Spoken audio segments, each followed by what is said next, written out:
Good afternoon and welcome to a rather obviously titled segment, In Conversation With. This segment is specially designed to showcase the backstories and journeys of individuals who have made an impact in their fields of expertise. Luminary Learning Solutions crafted this segment to offer you the advantage of drawing inspiration for your own personal journey. I'm Anton Thayalan, the Chief Evangelist and host this hour. For today's segment on In Conversation With, it is my privilege to introduce Dov Baron. Dov Baron is the Dragonist. He teaches us how to recognize, find, retain, and nurture dragons, the top talent who are hidden in our organization in great volume. Learn what Dov has to offer, and you too can be a Dragonist in your realm. Dov creates experiences that give you, your audience, and your organization ways of gaining strategic and cultural advantage over the competition. He is a Dragonist, a storyteller, and generator of meaning. Dov was named one of Inc. magazine's top 100 leadership speakers to hire and has traveled the world speaking to every kind of group imaginable. He was named as one of the top 30 global leadership gurus. He is also the best-selling author of several books, including One Red Thread and Fiercely Loyal: How High-Performing Companies Develop and Retain Top Talent. Inc. magazine named his podcast Fiercely Loyal as one of the top podcasts listened to by C-suite executives. His Kill the Keynote campaign to change the speaking industry went viral, reaching over 5 million people. And to top it off, he has interviewed and worked with the world's top leaders, including those featured on Oprah, Ellen, CNN, Fox, MSNBC, Huffington Post, Larry King, Forbes, The Wall Street Journal, and many, many more. On that note, good afternoon and welcome to the show, Dov.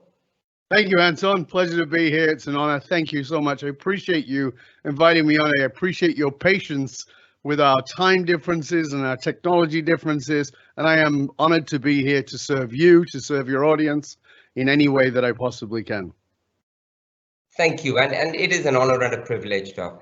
But just, before we dive or deep dive into a conversation, I want to start off by just asking, you are where you are today, right, in leadership development and organizational dynamics and trying to change how the ecosystem works. But how did you get into this?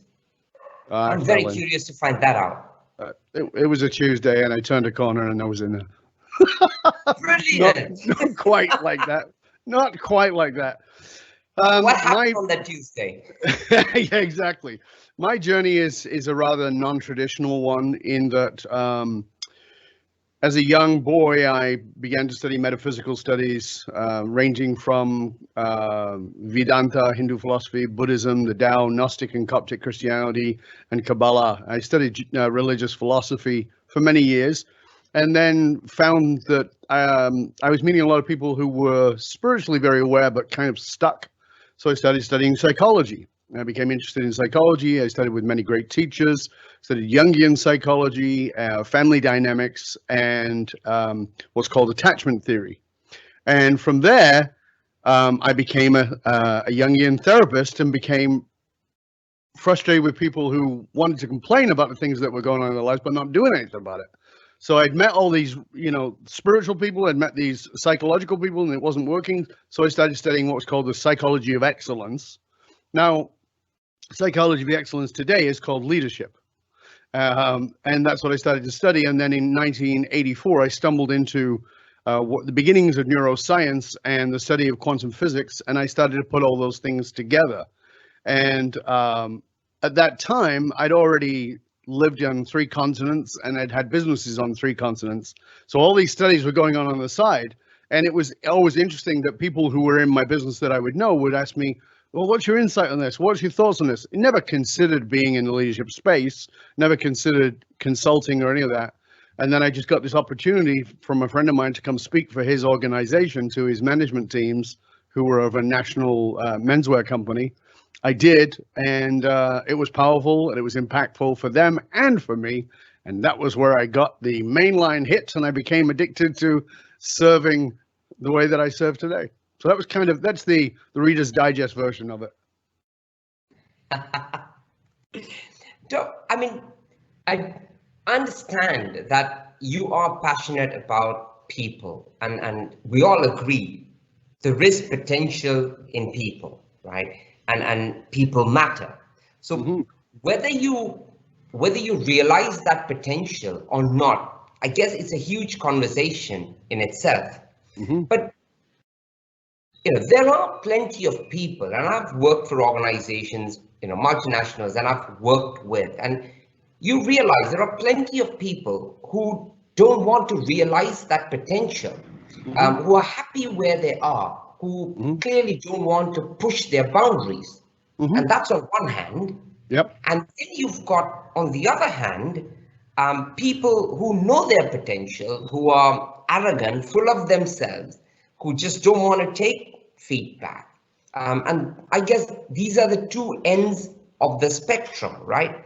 So when it comes to the former within your team, those who've got potential but really don't want to push their boundaries, quite happy with it, how do you deal with that group of individuals or that kind of people?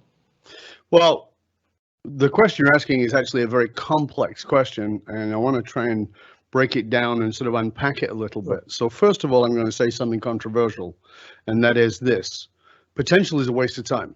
I don't care about your potential. I used to, when I was 20 years younger, I cared everything about your potential. I don't care anything about potential anymore, because people have potential and they're never going to follow it. That's their choice. You have things that are potential within you that you may choose to never fulfill, or that you may never step into, or you may see another example of it. So as a quick example, when I was a child, my art was in galleries by the time I was 11. I was an artist, and people thought I was going to be an artist, and I thought I was going to be an artist. Today, I don't paint. Am I still an artist? Yes, but I'm an artist with people. I carve away everything that is not needed to reveal who they truly are.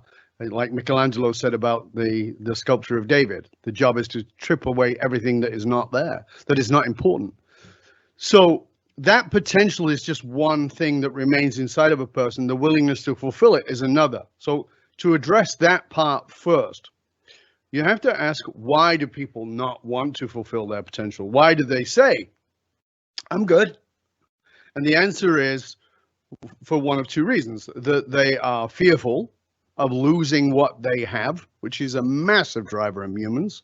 We don't like to give up things because we don't like to lose. We're afraid of dying. We're afraid of all that potential stuff going away. So we cling to mediocrity, or as I would like to say, the ship has gone down. There's a lump of wood in the water. You're clinging to it, and you're not going to let go of it, even though there's a rescue ship coming, because you might drown. You clung to this thing that's kept you good, and that's part of the piece. Now, how do you get people to let go of that piece of wood, that thing they've clung to, and swim towards their potential? And the answer is only one thing: meaning. Meaning is the most powerful driving force there is. If the meaning is not strong enough, people will not release what they already have. But if the meaning becomes strong enough, people will.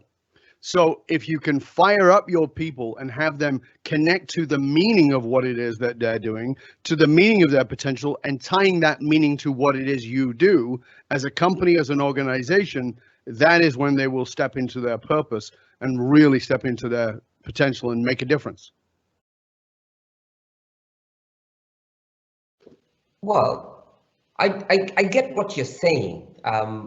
But what happens? So you've got that on one side of the equation, but on the other side, even if you did bring meaning into the picture, you will still have to deal with individuals who are the other end of the spectrum, or the arrogant, full of themselves. But you do know they have the potential. You do know they can pull it through. How would you handle that? Would you have an advice for a leader who's got to deal with that as well? Yeah, I deal with them all the time. So the answer, all the time. I'm the guy they bring in for those guys. Because first of all, arrogance is nothing more than insecurity. So we need to understand that, right? So, you know, I can remember how arrogant I was in my 20s because I was insecure. And now you can't say to an arrogant person you're insecure, because that won't get you anywhere. But what you have to understand is, well, what might they be insecure about? Well, first of all, let's start here. 74% of executives suffer from some version of imposter syndrome. They feel like, I'm going to get found out. So by clinging to an arrogant ego, they appear to not give a poop and that they don't care. But the truth is they really do. So what you have to do is to tie their ego to the meaning. So we know this is not my opinion. There's a 1,200% greater growth in companies that are purpose driven. That's meaning focused organizations. Not my opinion. Do the research. It's all there. Employment, engagement, all those things go up. Profitability, stocks go up by 1,200%. So it's the purpose of the organization. Your job is not to look at people's potential or their arrogance. Who cares? Doesn't matter. Your job is to find out if they are tied to the meaning. Your job is to give them a path to tie themselves to the meaning. If they don't fit with that, they got to go. It doesn't matter whether they're top sales or bottom sales. They got to go because they're not part of a culture. That culture together comes together because we're fighting for something bigger. We're working towards something more important than ourselves. Now, most companies have not done that work. So they're looking at the potential of the person or the arrogance of the person instead of going, no, hold on a second. The potential person is not the focus. The arrogance is not the focus. The focus is us, we, the leaders, this organization. Why are we here? Well, we're here to be profitable. No, that's one of the reasons you're here. It's not the reason. Yes, you have to make money to stay in business. But if your people are not emotionally connected to why you're in business, and if they don't feel like they're part of it, they will never step up into their potential, or they will cling to their insecure arrogance. So what we've got to do is we've got to find out, why are we here? So one of the questions I will ask my clients who bring me in, the companies, why are you here? And they'll go, well, you know, we make X, Y, Z. No, that's what you do. Okay, why are you here? Well, we have to be profitable. No, that's just table stakes for being in business. Why are you here? When they go, I don't understand. Okay, I get it. So the question then becomes this: how will the world be worse off if you disappear? And they go, well, then the world wouldn't have this product. No, it would. Somebody else would produce it. And they go, oh, I don't know. That's the problem. That's the problem. Everything you think is the problem isn't the problem. That's the problem. Because that is what you're going to convey to your top talent, to the people who work with you, the people who are not fully stepping into their purpose yet, who have not stepped into their potential, the people who are arrogant. That's what you've got to communicate to them. And it's what you've got to communicate to your clients, to your customers, that they want to be part of this. Because human beings are tribal. Psychologically, we are tribal. We want to belong. We want to be part of something greater than ourselves. So you've got to give them something to be part of that's greater than themselves. And that's not a new widget or a new thing that you produce. You know, I do understand what you're saying, and I get it. I get it. And I guess I have to agree with the approach that you take. If you're not willing to, if you're not part of it, then you've got to go. But also I'm aware of the fact that many leaders probably don't want to take that call, right? But let's just stay for the sake of the conversation or the argument, and sure, we take a step back and we build in identifying the dragons. How do you go about identifying the dragons that you talk about, the dragons within the organizations? So it's a great question. Thank you for asking it. So here's the first thing. So is it okay if I do an exercise with you? Yes, please. Okay. So I'm going to do the beginning of the exercise that will help people to understand this. So when I am looking at an organization or the people inside of that organization, then I want to know, okay, Like I said, we walk through the whole exercise of, why are you here? What do you do? And they've gotten to that, and they've gotten to the place of going, okay, well, we don't know our purpose. All right, great. Do you have a founder? And sometimes they do, and sometimes they don't. Sometimes it's a multi-generational thing, and the founder's gone. Okay, so the question would be, what are you adding to the world beyond your widget? We don't know. Okay, great. So now we want to go to this. What I want you to imagine for a moment, I'm talking to the founder of the company, and I say, okay, I want you to imagine for a moment that you are at your own funeral. In other words, you're dead and you're hovering around, or, we can make it up. It doesn't matter what you believe. It's just a game. So you're dead. You're at your funeral. What is it you most want them to say at the eulogy, at the front of the temple, of the church, or the room? What is it you want them to say about you that is unfiltered, the very best of you? Right? So, and it's very short. It's 1, 2, 3 lines maximum. What do you want them to say about you? So they'll come up with something, right? So, I'll give you mine because I've done this work on myself. I don't ask people to do what I wouldn't do. So what I want people to say about me is Dov was the Dragonist. Dov found the fire inside of people, a fire that had been put out by others, brought it back to them, so they became not only more successful, but more deeply fulfilled in making a difference in the world in every life they touched. It's pretty simple. And in the process of that, was always committed to love and courage, and more than anything, curiosity. Okay, so that's very simple version of mine. Okay, so everybody's got one of those. It's not long and rambling, and if it is, as you're writing it out and it's long and rambling, let it long and ramble, and then cut it back to just the basic. Okay, so now you've got that. Now, many years ago, when I first moved to Canada, I was asked to go to my friend's father's funeral by my friend. I didn't want to go, and the reason I didn't want to go is because my friend's dad was less than a lovely man.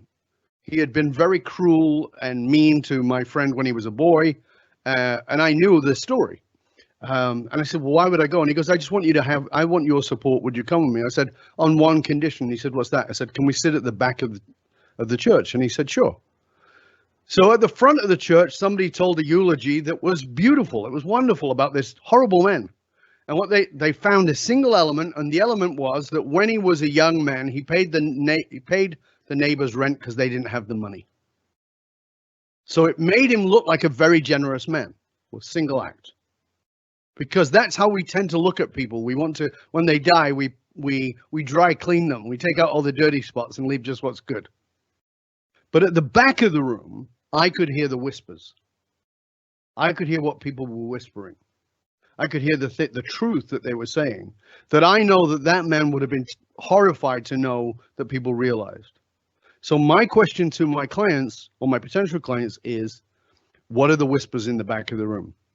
What is it that they might say about you?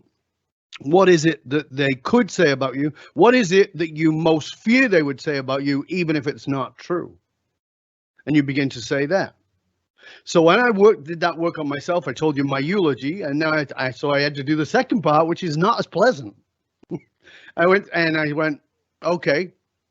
And so I went, okay, Dov was, and it was pretty long, and I broke it down, and then I got down to Dov was a coward. But my mind went, well, that's ridiculous. I'm not a coward. I have lots of evidence that I'm not a coward. Okay. But I knew there was something in there. I didn't know what it was, but I just decided I'd go a bit deeper. And then what I went to was, what would happen if it was somebody specific saying it, not just general? It was like, okay, well, who is it? What if my grandchildren were saying it? If my grandchildren were saying Dov was a coward, that was the one. That was the one. So now I know that I'm in the world to do what's at my eulogy, but I'm powered by always being courageous because I'm not interested in being a coward. So when I feel afraid, I've still got to step into it. So my purpose becomes very strongly, because human beings are driven by two forces, pleasure and pain. Your eulogy is pleasurable. It feels good. But the pain is the whispers at the back. I don't want to live this way. So now I say to my client, my potential client, now, your company just died. What is the eulogy? What do they say about your company that's fantastic? And then what do they whisper? Well, this company was fantastic. They made a lot of profit. They gave a lot of jobs. They took care of a lot of people. What are they whispering in the back of the room? They treated their workers terribly. They underpaid them. They didn't give a crap about their humanity. Is that what you want them to say? No. So now what is your purpose? Why are you here? So that exercise is obviously a simplification of a process that allows people to see what they're doing. So now I take it further and I say to those leaders, now go do that exercise with the people you lead. Go do that with your VPs. Go do that with your managers and say, if you die working here, what do you want them to say? What are the whispers you want to say? Because if you've been complaining, what are you complaining about? Are you complaining about something that you have the power to change? That you've just been quiet about? Because when you talked about earlier about people not stepping into their potential, the truth of that is, Anton, very simply, that people are afraid. People want to cling to what's comfortable and what's familiar because the ego mind does not know the difference between safe and same. So if something's the same, it's safe. If you were beaten every day by your father as a child, that becomes normal, therefore becomes safe. Is it healthy? No, it's terrible. But you get used to it, and so you don't think it's a big deal. But it is. It's damaging. I mean, inspirational, true. I am curious. So if we do, and you're right about the eulogy and the whispers in the back, and that's something to think about, right? Really makes you wonder, though. But here is my next thought or the question along the lines of the dragons being identified. Yes. And you're right. So you've had a conversation. You've got the leadership understanding what their eulogy would be and what the whispers in the back would be. But what is it required, or what kind of organizational culture is required if you wanted these dragons to thrive within the organization? Yes, understanding the purpose and meaning, I get it. Yeah. But what about the culture within the organization for them to thrive? Thank you. Great question. So the answer to that is very simply, leaders have to lead. And people don't know what I mean by that. I say, well, the position of leader means you have to lead. You have to go first. So what does that mean in this context? What it means in this context is that so just use the metaphor of a dragon for a moment so everybody understands. I call it dragon leadership, and people say, why? I love the mythology of dragons, because if you look at the mythology of dragons, you can see that dragons, like in Lord of the Rings, the dragon sits on top of all the gold. That's what it's protecting. That is not literal, it's metaphorical. Dragons protect that which is valuable. So you need to be a dragon in the organization, and what's valuable in the organization is the purpose. So as a dragon, you're so connected to this purpose that you want to protect it. That's number one. But as the leader, at whatever level the leader is, now think about what dragons are. Dragons breathe fire, and they're huge, right? Now, here's the other thing about them. In the mythology of dragons, there is a scale right above the heart, right in the center of their chest, that is translucent and soft. The scales are almost impenetrable, but not that one. You can see the heartbeat of the dragon. So dragons always lead with fire and with heart. So you've got to create a culture that facilitates both, meaning that people can speak about the things that they're on fire about. They can speak about the things that bother them, and you can create a safety for that. But you've also created a place that's safe for people to be open-hearted and real and emotionally present. So what does that mean? In simple terms, leaders have to lead, meaning you have to lead with vulnerability. Vulnerability is your greatest power as a leader. It is not your weakest power, it is your greatest power. Vulnerability. Now, people say, well, I don't know about that, Dov. I've been brought up as a leader. You're not supposed to show the chink in your armor. And I go, yeah, I understand. That won't work anymore, but I understand that that's what you've done. So let me give you an example. And I say, okay, I want you to think of two people you know that you've known for, let's say, about 5 years. You can pick the time, it doesn't matter. But two people you've known for about the same time. One is a very loyal, trusted friend, and the other one's just an acquaintance. Now, you probably already conjured up two people in your mind that you can think of that you know that you've known for about the same amount of time. One is a dear, trusted friend, loyal, and the other one is merely an acquaintance. And I say to you, what's the difference? So what would be the difference, Anton? Between an acquaintance and a truly loyal, trusted friend? What would be the difference if you've known them about the same amount of time? It's not time, because we just said we've known them about the same amount of time. What's the difference? I guess you can be completely open with a friend. So you're absolutely right. What it is vulnerability, reciprocal vulnerability. The distinction between a friend and an acquaintance is reciprocal vulnerability. You've been vulnerable with them and they've been vulnerable with you. And as a source of that reciprocity, the relationship has deepened. It didn't weaken your friendship, it deepened your friendship. So that's the same thing as a leader. We don't want to weaken our connection to our people. We want to strengthen it. We want to deepen it. How do we do that? We do that through connecting to them at a deep, deep level through vulnerability. Now, what does vulnerability mean? Please understand, I am not talking about you going and emotionally vomiting on people. That's not the answer. The answer is to do reciprocal, discerning vulnerability. So the first level of vulnerability is a casual conversation. Oh, are you married? I'm married too. I have 3 kids. Do you? Yeah, okay. That's the beginning.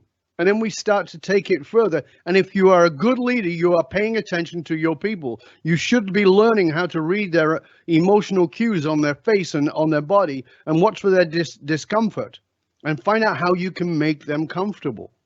And the best way to make somebody comfortable is, again, for you to show up in your vulnerability. When you do that, the walls melt away. When the walls melt away, people feel bonded to you. When they feel bonded to you, they will do whatever it takes to serve you, to serve the organization, and to fully step into their potential. What's more is they will believe you when you talk about their potential. They will believe you and they will want to do it. Because let's face it, if you've ever fallen in love, you will remember that you did things you'd never done before because you fell in love. That person said to you, I can tell you a story that when I moved to Canada, I met a girl and she said, would you like to go skiing? And I had fallen in love. So I went skiing. I hate skiing. I hate cold. I'm not a cold person. So we do things because we care. Human beings are driven by that. So we've got to get our people to care about us, to care about our purpose as individuals, and to care about the company's purpose so we can move forward and bond people together to create a meaning that is so powerful because it means more than simply creating widgets. It's not a job. Nobody wants a job. We want meaning. So skiing, huh?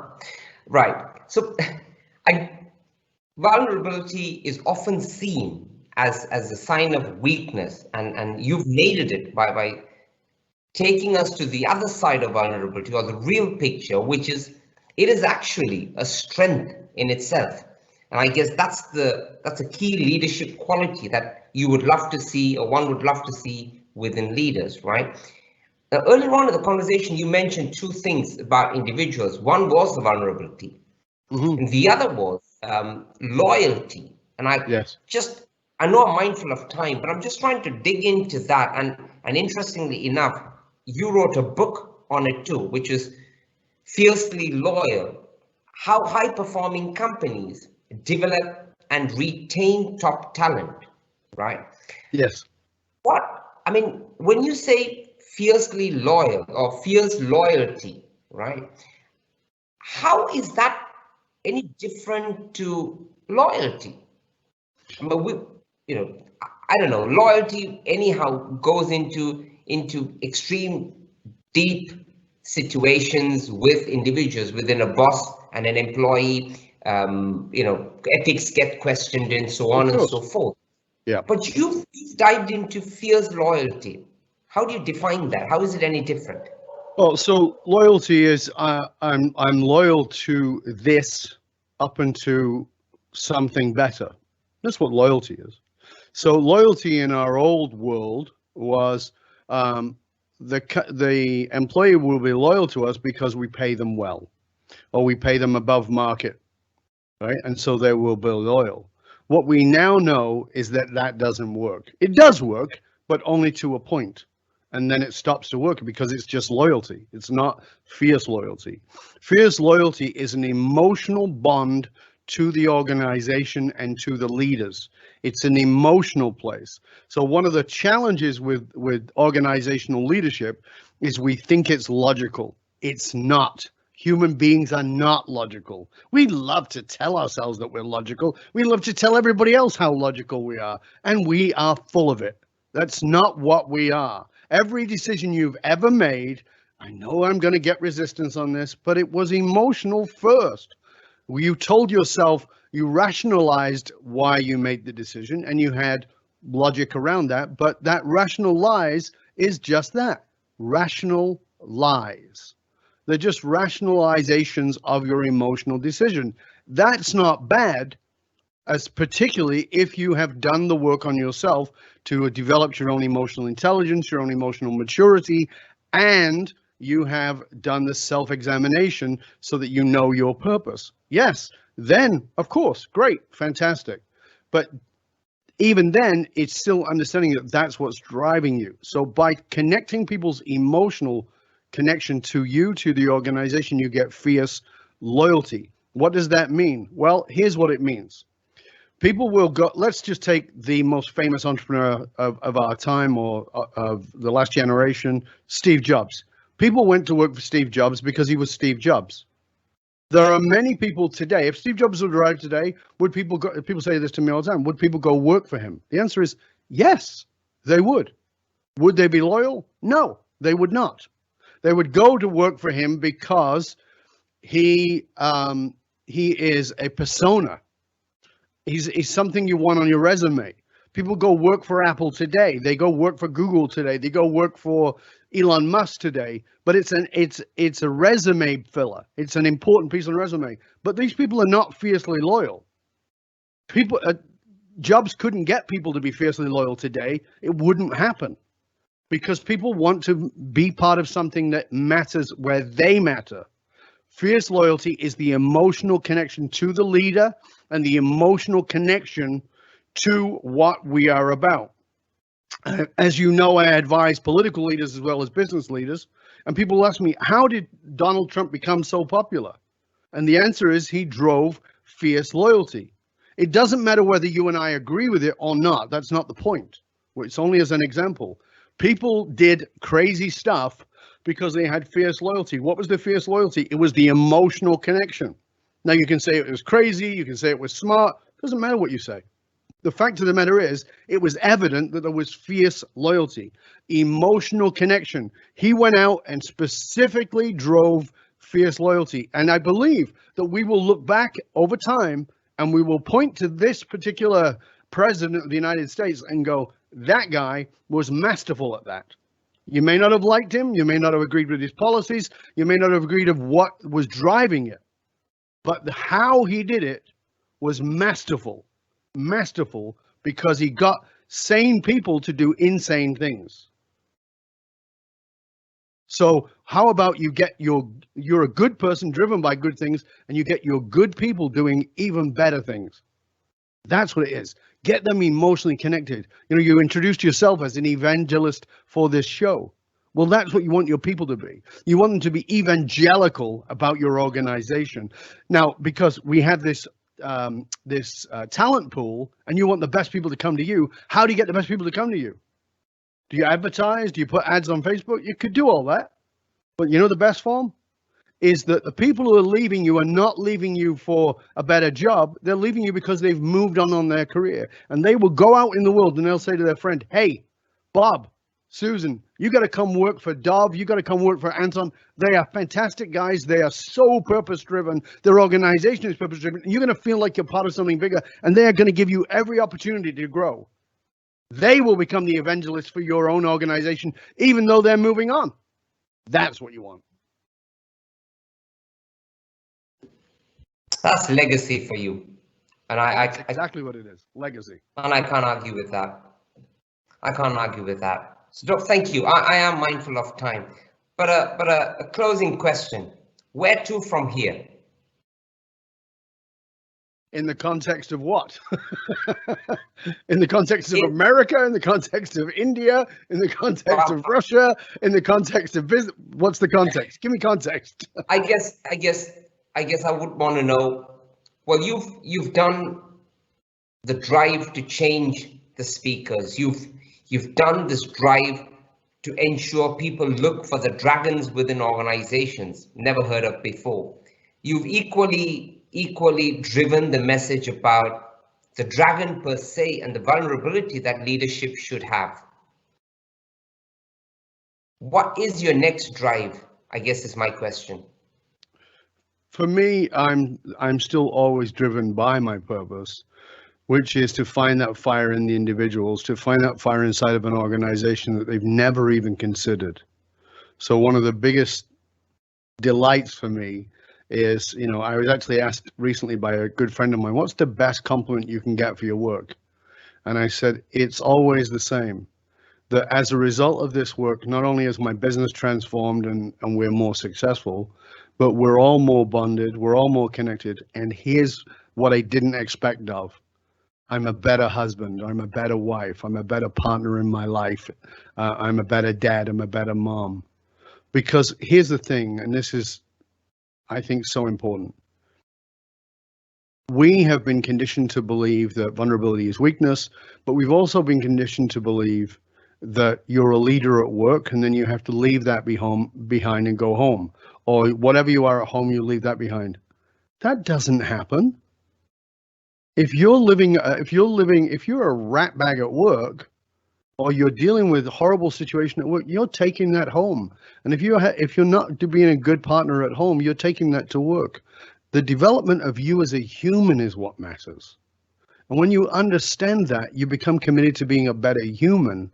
When you become a better human, you become a better leader, you become a better father, better mother, better parent, better everything. Everything about your life gets better, gets richer and more fulfilling.